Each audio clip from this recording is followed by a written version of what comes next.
I've spent 35 years of my life chasing shadows across the Great Plains, staring into the emerald green throat of a supercell, while most people were tucked safely in their beds. So, I thought I knew exactly what a disaster looked like, but I was wrong because a real disaster doesn't in Oppos. T always come with a debris field and a 200-mile-per-hour wind.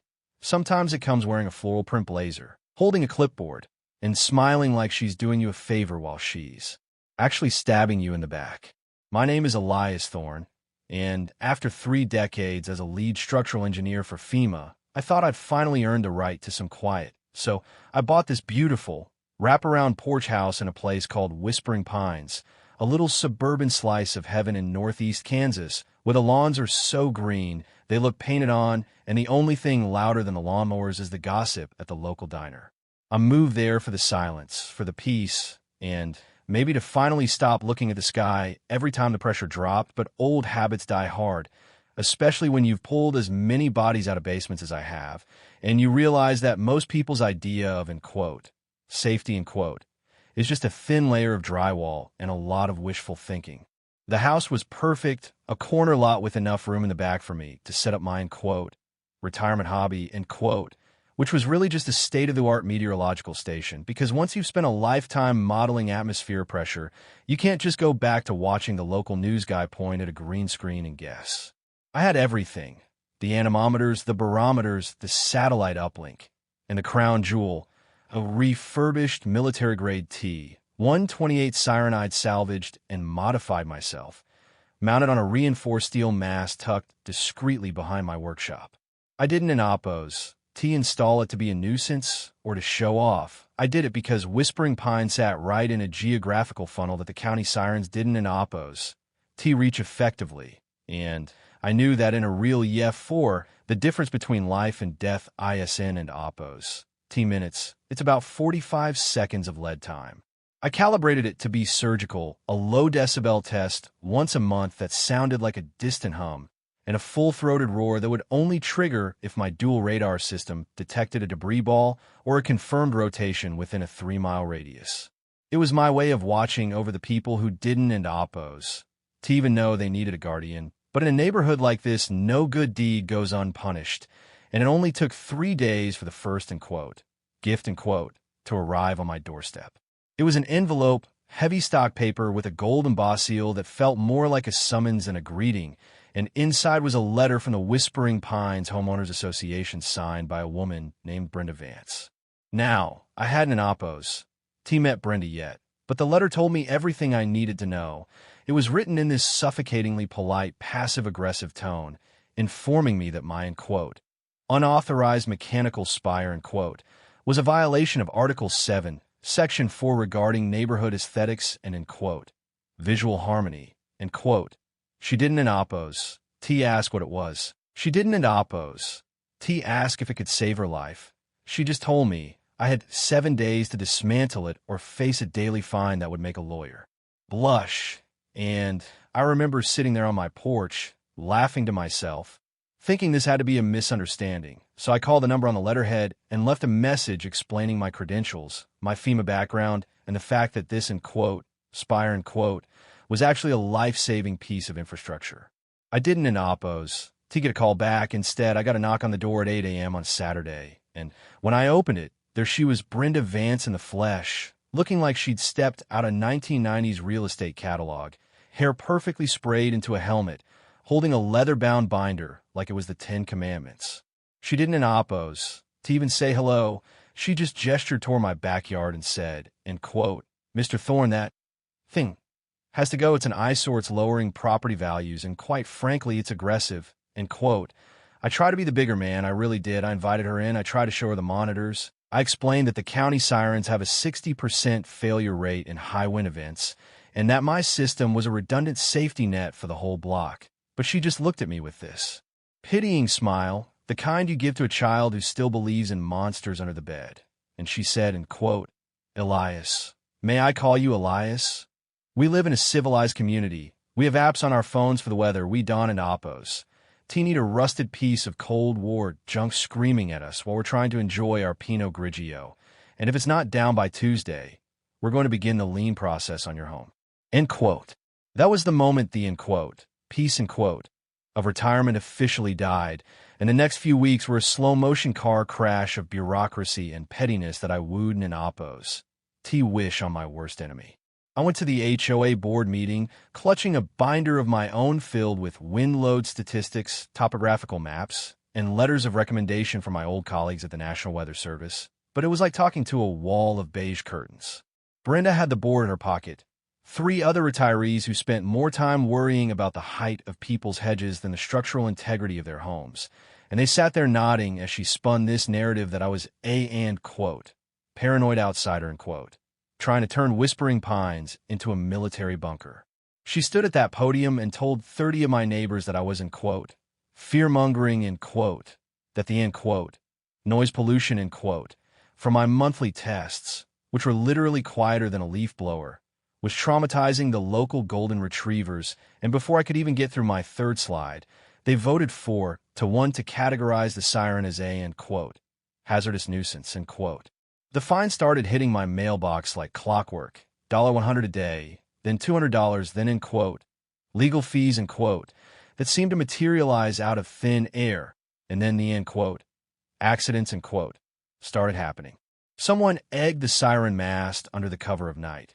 Someone else left a pile of dog waste on my welcome mat, and Brenda even had the audacity to send a private contractor to my house with a crane, claiming they had safety easement, to remove the structure. I had to stand in my driveway with my phone recording, threatening to call the sheriff for trespassing, while Brenda stood on the sidewalk across the street, arms crossed, watching with this triumphant little smirk that said she knew she'd win eventually because she had more time to be petty than I had to be right. I felt like I was losing my mind. My own neighbors started crossing the street when they saw me, and I'd catch people pointing at my house and whispering, that's the crazy guy, the one who thinks the world is ending, and for a second I almost believed them.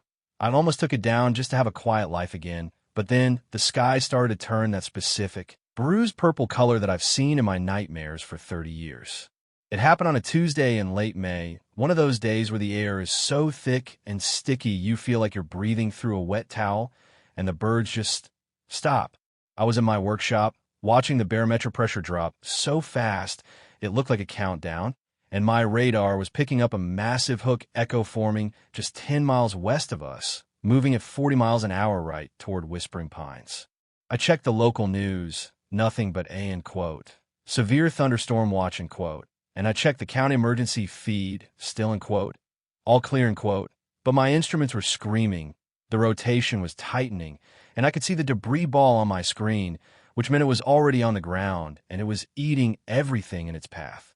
I didn't hesitate, I didn't think about the fines, or the HOA, or the fact that Brenda Vance probably had a lawyer on speed dial ready to sue me the moment I made a sound. I just hit the manual override and let that siren rip.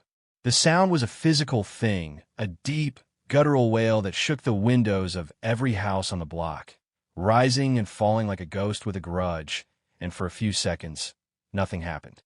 Then I saw doors fly open, I saw people running out onto their porches looking confused, and then I saw Brenda. She came out of her house across the street, waving her arms, literally screaming at my house, and turn that off. I'm calling the police, Elias. You've gone too far, end quote. She was so focused on me, so consumed by her need to control the noise, that she didn't oppose. T looked behind her, she didn't oppose. T see the horizon disappearing into a wall of swirling black grit, and she didn't oppose.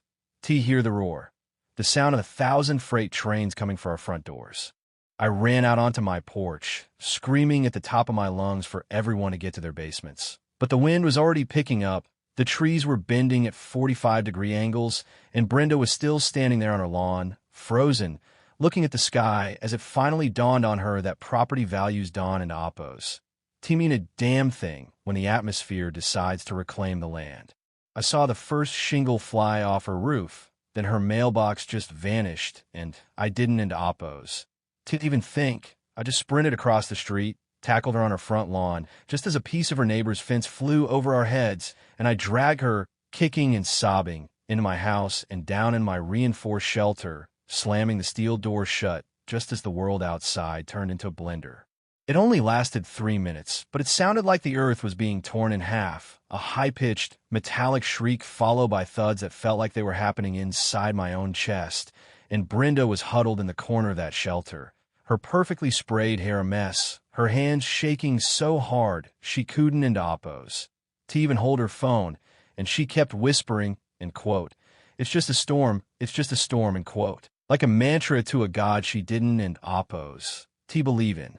When the roar finally faded into an eerie, dripping silence, I waited 10 minutes. Then I cracked the hatch, and the air that rushed and smelled like raw earth, ozone, and splintered pine. We walked out into a nightmare. My house was still standing, mostly thanks to the structural reinforcements I'd put in, but the rest of Whispering Pines was a graveyard of suburban dreams.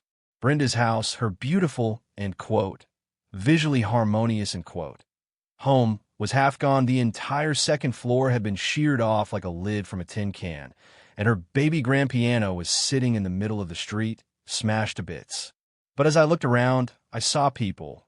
Mr. Henderson from 3 doors down, the young couple with a newborn from the corner, the elderly lady who always walked her poodle. They were all climbing out of their crawl spaces, dazed, dusty, but alive.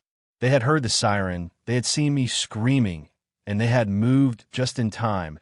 And as the emergency sirens from the city finally started to wail, nearly 10 minutes too late, everyone just stood there in the debris, looking at my house, and then looking at the siren mast, which was still standing tall, though it was dented and scarred by flying debris. The aftermath was and oppos. Like the movies, there was no big speech, just a lot of quiet, heavy work, and as the FEMA truck started rolling the next day, Brenda Vance came over to my house. She wasn't in oppos. Wearing a blazer. She was wearing a borrowed sweatshirt and had a bandage on her hand, and she just stood there on my porch for a long time, looking at her feet before she said, and quote, "The city alerts didn't in oppos. Go off on my phone until the roof was already gone, Elias. If you hadn't in oppos. Made that noise, I would have been in the kitchen, and quote, I didn't in oppos. Saying, quote, I told you so, and quote, I didn't in oppos. Have to, because the look on her face was a total collapse of everything. She thought she knew about power and order. Within a week, she resigned from the HOA, and the new board, mostly made up of people who had been in their basements when the siren sounded, not only wiped my fines, but voted to fund a backup generator for my system and integrate it into the official neighborhood emergency plan. Whispering Pines is a different place now. It's not as, in quote, pretty, in quote, as it used to be. There's still blue tarps on half the roofs and the trees are a bit thinner, but there's a new kind of silence here, a respectful one, the kind of quiet that comes when a community realizes that they aren't in oppos. Just neighbors because they share a zip code, but because they survived something together. My siren still sits back there, a rusted sentinel watching the western horizon, and every time I do the monthly test now, nobody complains about the, in quote, noise, in quote. Instead, I see people step out onto their porches, look up at the sky, and give me a little wave, a silent, in quote, thank you, in quote, for being the crazy guy who didn't in oppos, listen to the rules. But it makes me wonder, as I sit here on this porch watching the clouds, how many other, in quote, Brendas, in quote, are out there right now, arguing about paint colors and hedge heights while the wind is starting to pick up, and what is it going to take for them to realize that the things we think are, in quote, eyesores, in quote, are sometimes the only things keeping us from being swept away? I'd love to hear your thoughts in the comments. Have you ever dealt with an HOA that put, in quote, the look, in quote, of the neighborhood over the safety of the people living in it? Or is there a point where a homeowner's, in quote, hobby, in quote, actually does go too far? Let's talk about it, because out here in the plains, the sky doesn't and oppos. Care about your bylaws, and neither do I.